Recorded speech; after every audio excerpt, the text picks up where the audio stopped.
Bungad na panalangin sa ngalan ng Ama, ng Anak, at ng Espiritu Santo. Amen. Pagpalain kami sa aming pagtitipon ngayon para sa pulong na ito. Gabayan mo ang aming isipan at puso upang kami ay magtrabaho para sa ikabubuti ng aming komunidad at tulungan ang lahat na iyong mga tao. Turuan mo kaming maging bukas palad sa aming pananaw, matapang sa harap ng kahirapan at matalino sa aming mga desisyon. Ama, pinupuri ka namin magpakailanman. Amen. Sa ngalan ng Ama, ng Anak, at ng Espiritu Santo. Amen.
Ang mabuting balita ng Panginoon ayon kay San Mateo, Kapitulo 16, talata 21 hanggang 27. Papuri sa iyo, Panginoon.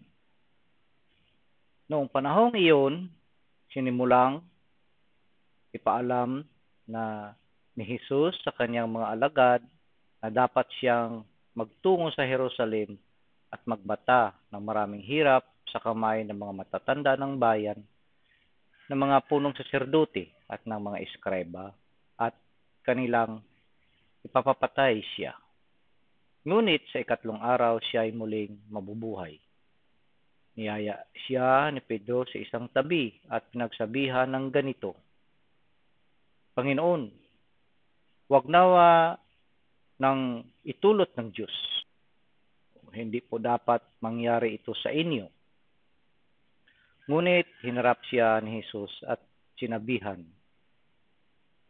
Lumayo ka, Satanas. Hadlang ka sa aking landas. Ang iniisip mo'y hindi sa Diyos, kundi sa tao. Sinasabi ni Jesus sa kanyang mga alagad, kung ibig ninumang sumunod sa akin, limutin niya ang ukol sa kanyang sarili, pasanin ang kanyang krus at sumunod sa akin.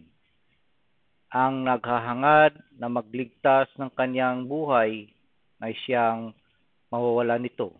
Ngunit ang mag-alay ng kanyang buhay alang-alang sa akin ay siyang magkakamit noon. Ano nga ang mapapala ng isang tao makamtan man niya ang buong daigdig kung ang katumbas naman nito'y ang kanyang buhay? Ano ang maibabayad ng tao para mabalik sa kanya ang kanyang buhay? Sapagkat darating ang anak ng tao na taglay ang dakilang kapangyarihan ng kanyang ama at kasama ng kanyang mga anghel. Sa panahong iyaoy, gagantihin niya ang bawat tao ayon sa kanyang ginawa. Ang mabuting balita ng Panginoon. Pinupuri ka namin, Panginoong Hesukristo. Isang mapagpalang linggo po sa ating lahat. Happy Sunday everyone. Una po sa lahat, ako po ay nagpapasalamat sa ating po may kapal sa pagkakataong ito na makapagbahagi ng kanyang mabuting balita. So, kamusta po mga kapatid? Kamusta po ang linggo natin? Sana naway nakapagsimba tayo sa araw na ito. At ako po ay nagpapasalamat sa lahat nating ng mga masugid na mga taga-subaybay, sa ating lahat ng mga subscribers. Sa inyo pong lahat ay marami pong salamat. Sa pagkakataong ito, ibibigay ko po sa inyo si Pisma Rex of Chicago sa pagdala sa atin ng words of our Holy Father, Pope Francis. Ito po at pakinggan po natin siya. Thank you so much, Pastor Mayor, at welcome po. Welcome sa ating pagninilay, ang ating programa dito sa Facebook at sa YouTube, dito sa ating munting tahanan, ang ating PESMA Plus. Ang ating pong program ay PESMA, Pagnilayan ng Ebanghelyo sa madaling araw dyan sa Pilipinas. At buksan po natin ang ating programa sa pagdala po, pagbasa ng pagninilay ng ating mahal na Santo Papa ni Pope Francis. So basahin po natin. Always, today too the temptation is that of wanting to follow a Christ without the cross. On the contrary, of teaching God, which is the right path, like Peter. No, Lord, this shall never happen. But Jesus reminds us that His way is the way of love, and that there is no true love without self-sacrifice. We are called not to let ourselves be absorbed by the vision of this world, but to be ever more aware of the need and of the effort for us Christians to walk against the current and uphill. Jesus completes his proposal with words that express a great and ever valid wisdom, because they challenge the egocentric mentality and behavior. He exhorts, whoever would save his life will lose it, and whoever loses his life for my sake will find it. Yan po ay nasa verse 25 ng ating gospel ngayong araw. This paradox contains the golden rule that God inscribed in the human nature created in Christ. The rule that only love gives meaning and happiness to life. To spend one's own talents, one's energy, and one's time only to save, protect, and fulfill oneself in reality leads to losing oneself. In other words, to a sad and barren existence. Instead, let us live for the Lord and base our life on love. As Jesus did, we will be able to savor authentic joy, and our life will not be barren. It will be fruitful. Ito po ay binasa ng ating mahal na Santo Papa sa kanyang Angels noong 3rd of September 2017. So yan po ang pagninilay ng ating Santo Papa para sa araw na ito. Babalik na natin po ang mic kay Pes Mayor. Back to you, Pes Mayor. So marami pong salamat, Pisma Rex, sa pagdala mo sa atin ng words of our Holy Father. Sa pagkakataon po ito, ibibigay ko po sa inyo si Pisma Florencia Valdez sa kanyang refleksyon. Ito po at basahin po natin. Tumawag si Jeremias sa Diyos dahil ang kanyang paglilingkod bilang propeta ay nagdulot sa kanya ng kahihiyan at panunuya. Ngunit sa kabila ng mga pagsubok na iyon, hindi siya maaring tumigil sa pagbabahagi ng salita ng Diyos. Tinawag ni Paul ang kanyang mga mambabasa na ibuhos ang kanilang sarili sa ngalan ng iba. Tinatanggihan ang isang kultura na naghihikayat sa pagmamataas at pagkamakasarili. Nilinaw ni Jesus sa kanyang mga alagad na hindi magiging madali ang pagsunod sa kanya, ngunit magkakaroon ito ng malaking gantimpala. Ating pagnilayan, para sa karamihan, ang mga tao ay naghahanap ng kasiyahan at sinusubukang iwasan ang sakit. Ngunit ipinaalala sa atin ni Jesus na ang pagdurusa ay palaging magiging bahagi ng buhay ng isang disipulo. Ang layunin natin bilang mga disipulo ay mas maging katulad ng ating guro. Kaya't pinapasan din natin ang ating krus araw-araw. Mamamatay sa ating makasariling pagnanasa at ibinubuhos ang ating buhay sa pag-ibig sa Diyos at sa kapwa. Maaring maliit ang ating krus, pagiging matiyaga sa isang napakapagod na kasamahan, nakikinig sa isang taong nalulungkot, nag-aabot ng tulong kapag kinakailangan. Ngunit kung susundin natin si Jesus sa pagpasa ng cross, susundan din natin siya sa langit. Manalangin po tayo. Panginoong Hesus, bigyan mo ako ng lakas upang pasanin ang aking krus at sumunod sa iyo.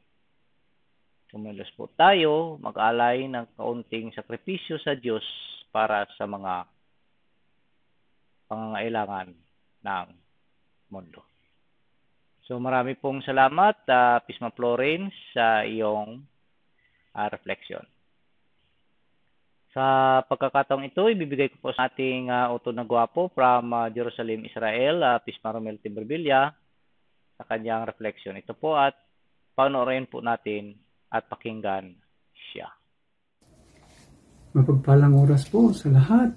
Shalom. At salamat sa ating Pisma Yor Balairos at sa lahat ng mga nagsusubaybay at tangkilik sa channel na ito, Pisma Plus, sa programang Pagnilayang Ibanghilyo sa Madaling Araw dyan sa Pilipinas. At salamat po sa inyong mga dasal, at welcome po sa channel na ito. At narinig po natin ang Ibanghilyo sa Madaling Araw dyan sa Pilipinas, araw ng Linggo, Pitsa 3 ng Setyembre 2023. At napakapalad po natin dahil nandito po tayo sa harapan ng St. Margaret House dito po sa loob ng compound ng Ratisbon Monastery, Salesian Seminary, dito po sa number 26 Shmuel Hanagid Street, Jerusalem, Israel. At sa narinig po natin na pagsiwalat ng ating Panginoon ng kanyang propesiya sa kanyang pagligtas sa atin, na siya ay magbata ng sakit at hirap hanggang mamatay sa cross. At dinagdag pa po niya ang kanyang pagkabuhay tapos ng 3 araw. At napakabilis magbigay ng reaksyon ang ating unang Santo Papa, San Pedro. Ngunit sinaway po siya ng ating Panginoon. No? Itong mga bagay na ito ay pag-iisip ng demonyo. Ano po? Hindi ibig sabihin na pinalayas ng Panginoon si Satanas, ay si San Pedro na po ang Satanas. Hindi po. Dahil yun po ang binabanggit ng ating mga kaibayong pananampalatayang mga kapatid. Ano po? Yun po ating maramdaman din po sa ating sarili, lalo po sa discernment sa ating desisyon sa mga bagay na hindi natin maintindihan kung ano ang kagustuhan ng ating Panginoon. Yan nga po na may mga bumubulong sa atin na itong gawin, itong dapat po.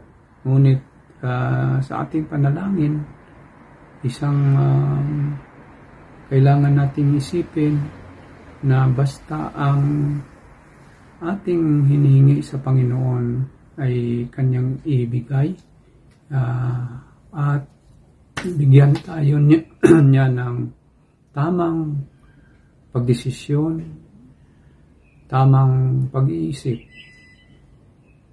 Ang ating basihan ay ang kalugod-lugod sa Panginoon, ang paggawa ng mabuti. Ano po? So, ating pagsumikapan na sundin ang kalooban ng ating Panginoon. At yun po,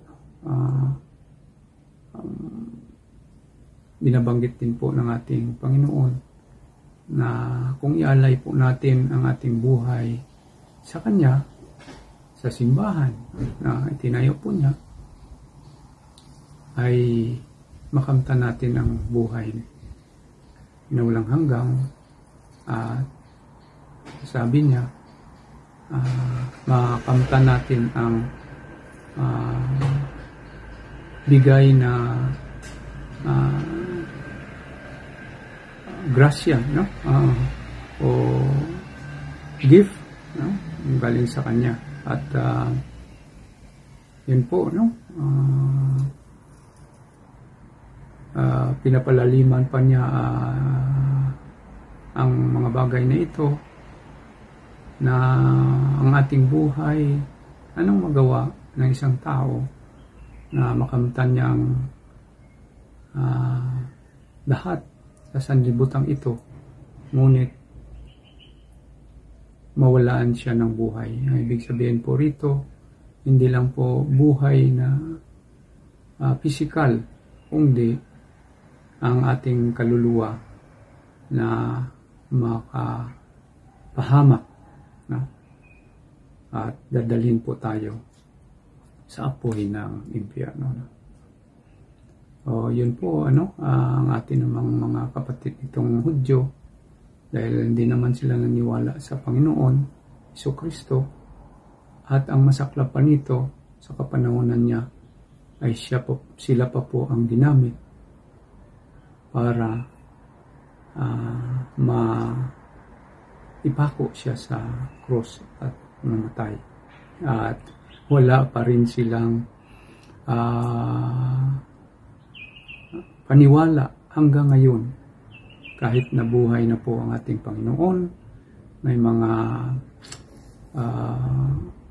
alagad na po siya kasama ang apostoles na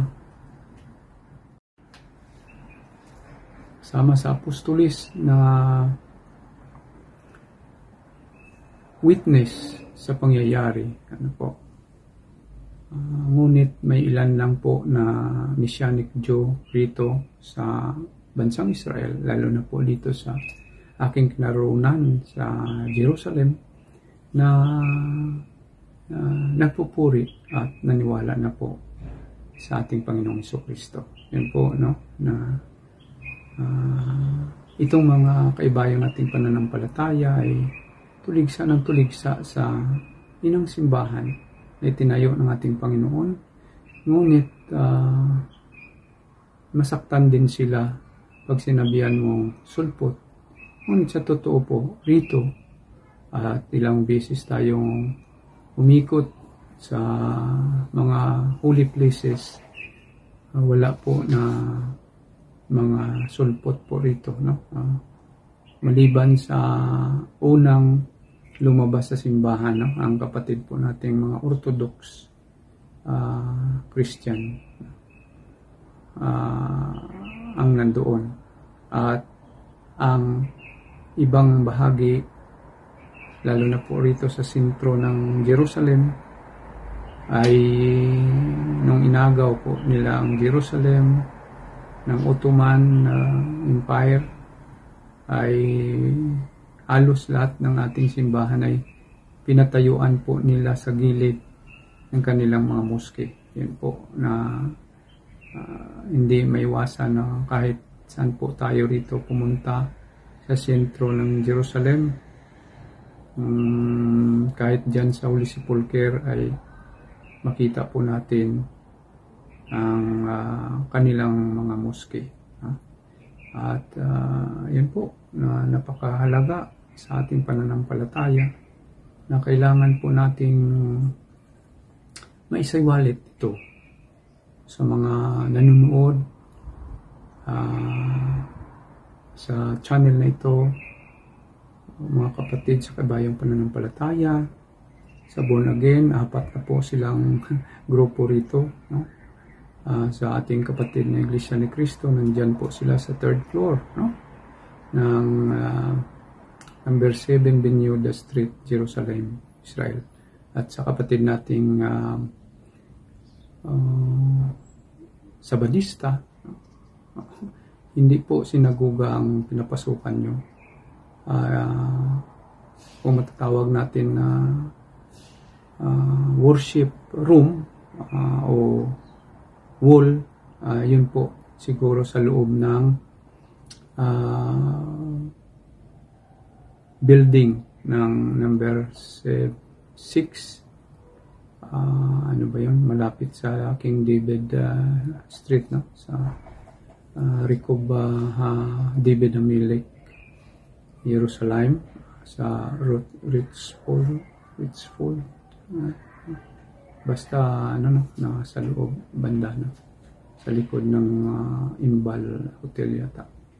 So malayo, mga 3 kilometros ang layo sa Holy Sepulchre. Ano po? Ang sa Holy Sepulchre, ang nandoon ay ang ating simbahan sa loob. Pinamahalaan ng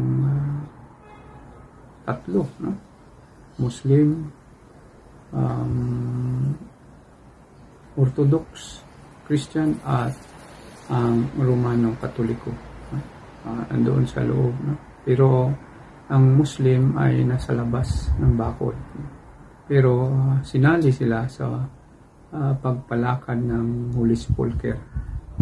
Dahil sa kanila ay hindi naman sila naniwala na namatay ang Panginoong Jesucristo. Ngunit sa kanila ay kanilang propeta. Yun po, no? Balikan ko po ang Ebanghelyo. Napakalaga po ito dahil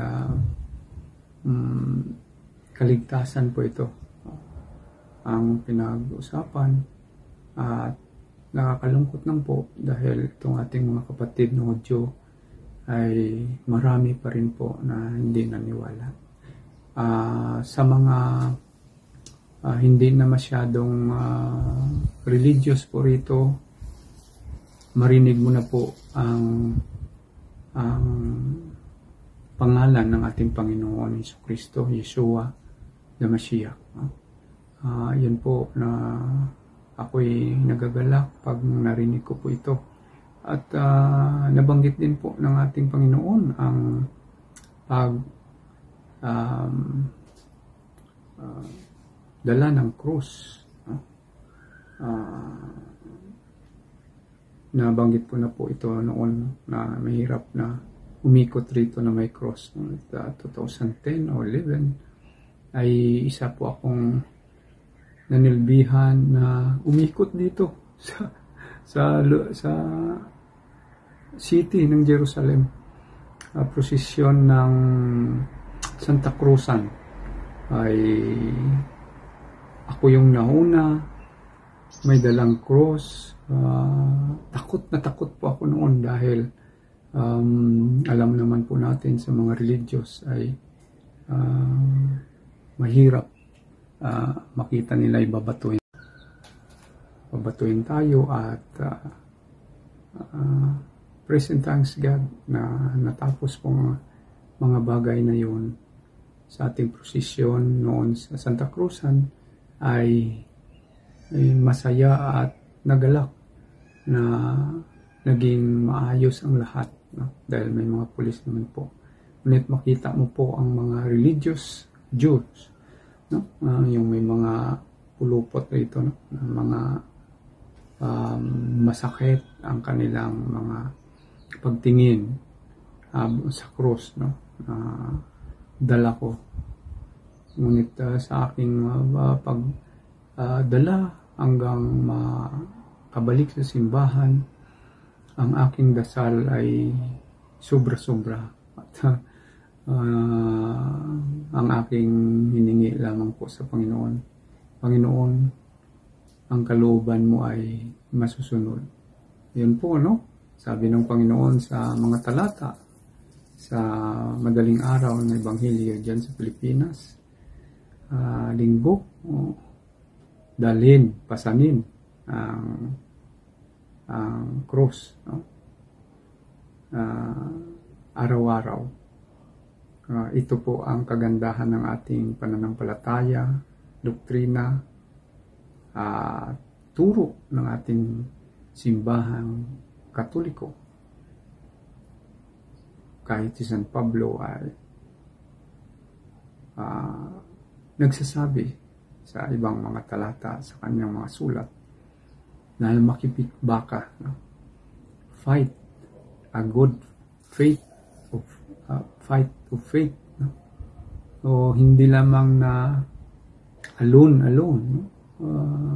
Mga kapatid sa kabayang pananampalataya, kung totoo ang paniwala niyo po sa ating Panginoon, mas mabuti pa ay palaliman pa ninyo ang paghanap ng totoong simbahan itinayo ng ating Panginoon na nandyan ang tunay na kaligtasan. Hindi po ito mababago. Ang mga alinlangan at mga gawa-gawang mga paninira sa pananampalataya, lalo na po itong mga imahe, diyan kayo kagad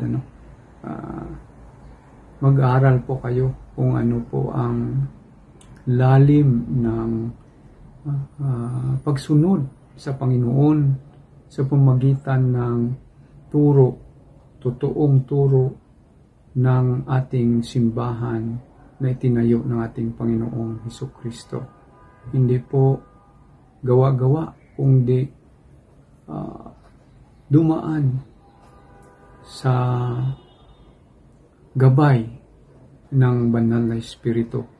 Yun nga po, noon ay akala ko'y madali lang sundin ang Panginoon. Mahirap po na pinalaliman ko po ang turo ng ating Panginoon sa pamagitan ng simbahan. Hindi naman lahat. Ngunit katitingan po. Ngunit ramdam mo ang hirap, no? Ngunit ang kapalit naman ay kagalakan. Yung kagalakan na hindi mo maalam kung saan na ba galing ito, kung di sa Panginoon lang po. Yan po, no? Pagdasal natin ang bawat isa, lalo na po itong mga kapatid nating mga Hudyo, kapatid nating mga Muslim, at itong mga tumutulig sa ating simbahan na itinayo ng ating Panginoon, na maliwanagan po sila na ang tunay na kaligtasan ay nasa simbahang itinayo ng ating Panginoon. At palagi rin nila ginagamit na walang reliyon na makapagligtas. Pag hinalungkat mo po ang buong kasulatan ng Biblia, ng 73 books, at intindihin ang laman nito, klarong-klaro na nagtayo po ang ating Panginoon ng simbahan, at ito'y isang reliyon ang tinayo po niya. Hindi po niya ginamit ang kanyang kapangyarihan para sundin ang mga hindi kalugod-lugod na turo ng ating mga kapatid na Hudyo. Yun nga po nga, pinaliwanag niya po ang mga bagay na ito. Patuloy lang po tayo makikibaka at magdasal sa lahat ng oras. Pray without ceasing, sabi ng ating San Pablo. No?